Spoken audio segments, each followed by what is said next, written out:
So why I say this is because when you get the question paper, your first objective should be to do as many questions as you can and in as small a time span as you can. And what this will do is it will give you like a major confidence boost. So imagine doing 20 questions in half an hour. Then you have 1.5 hours for the remaining 30, and that is a major boost. So what I recommend and what I did is starting from 30 to 40 in the first 15 minutes. So as soon as you get the paper, just turn to the last few pages and look at question number 30. Now, it's true these questions can be a bit tricky, but then again, it's purely theory. You either know it or you don't. And leaving these questions towards the end of the paper can lead to a lot of careless mistakes when you actually knew it, but just because of the pressure, you couldn't answer it correctly. Once these 10 questions are done, in the next 15 minutes, go to the last 10. And so these are the statement questions, the true or false questions. And again, very straightforward. You either know the theory or you don't. And another thing, don't look for patterns in these questions because it can surprise you. For example, in our year, last year, 2024, so 41 to 44 were all the answers 1. So that's 4 ones in a row, and then the 49 and 50 were also 1. So in those 10 questions, 6 of the answers were 1. Once you finish these 20 questions in half an hour, you are going to be under much less pressure and much calmer to attack the rest.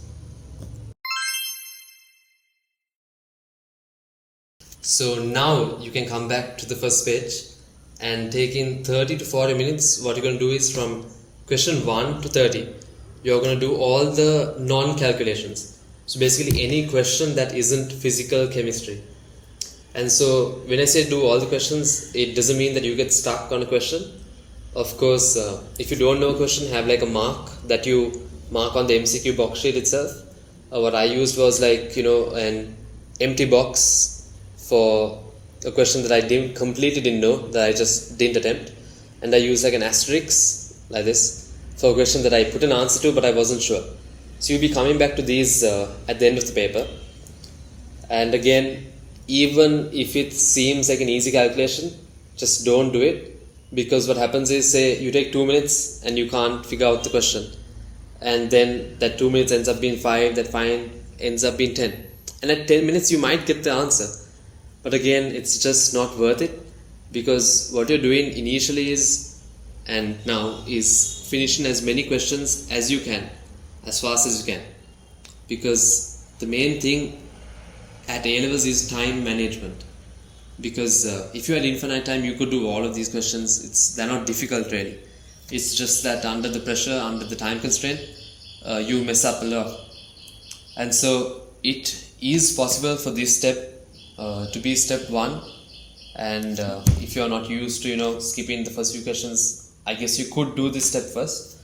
But I would suggest you do this as a second step, because again you'll be turning a lot of pages and it takes more time to read through and see which are calculations and which are not. So now you have 50 minutes left with the questions that most people find the most challenging, which are the calculations. So usually you'll have 12 to 15 calculations. In our batch we had 14, and actually out of these 14, usually like only 4 or 5 are difficult, and the rest are very basic. So just because you've left them till now, don't be intimidated. Start from the easiest question and work your way up, because at A-levels a mark is a mark regardless of where you get it from. So please don't waste time on like the 30th question or something really challenging, because it's just 1 mark. Like where you get it from doesn't matter. And finally, when you're doing these questions and you come to like 50 minutes remaining for the paper to be collected, or like 10 minutes, stop your work and go back and recheck your answers, especially the questions that you haven't answered or that you put this down that you weren't sure of. Go and answer those, because you cannot leave any blanks in your MCQ box sheet.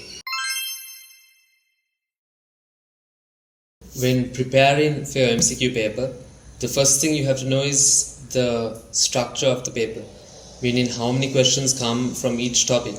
So say for organic, there are typically around 9 to 12, from inorganic 9, from gas and enthalpy they are usually around 5. And one mistake I see a lot of people do is they tend to ignore the last two lessons, which is industrial and electrochemistry. And that is a big mistake because you get usually around 5 to 6 questions from industrial, and these are mainly just theory. It's from the resource book completely. And also there are 2 from electrochemistry.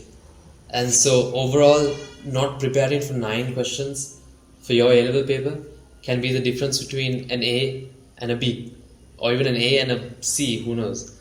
Because not answering these easy questions means you have to get all the calculations right, and that is quite difficult for most people, especially for bio students.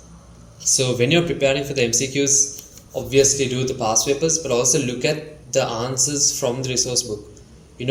Basically use the past papers as a guide and study the resource book around that point. The day before the exam, I would say do a few MCQs just to build the timing, but I would say focus more heavily on theory. In closing, I just have one more tip, and that is during the A-levels, please do not check your MCQ marks until all 3 subjects are completed. Because say if you did get good marks, you might get a small boost from checking and seeing that you got like 45 or in the 40s. But the trade-off is if you do get bad marks, checking that is going to heavily demotivate you, and so the risk is just not worth it. I hope you found this topic interesting or useful. If you have any topics that you would like me to make a video on, just let me know in the comments. And with that said, God bless.